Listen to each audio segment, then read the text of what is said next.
สวัสดีทุกคนวันนี้ก็จะมาเลาะนะมาเลาะสวนดอกไม้อันนั้นมันคือดอกอย่างกระบูเลยมันเป็นสี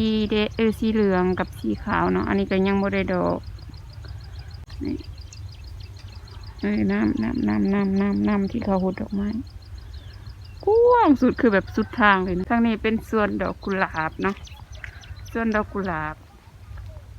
แต่ว่ามันยังแบบกำลังบานกำลังเป็นดอกเขาก็เอาตัวพุ่ม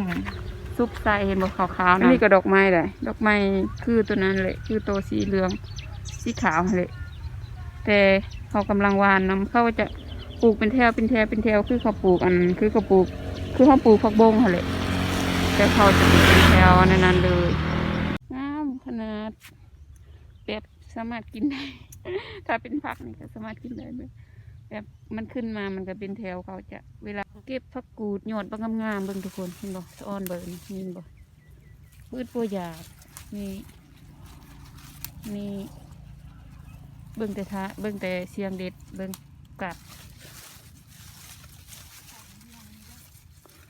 โอ้ยเรือมือแล้วผักกูดเป็นผักชนิดหนึ่งที่เกิดจากธรรมชาติเนาะลักษณะก็คือกูดเอิ้นว่าผักกูด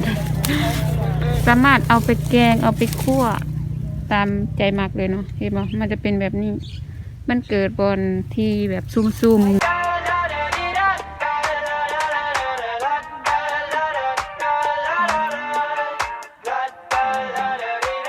I got my head out the sunroof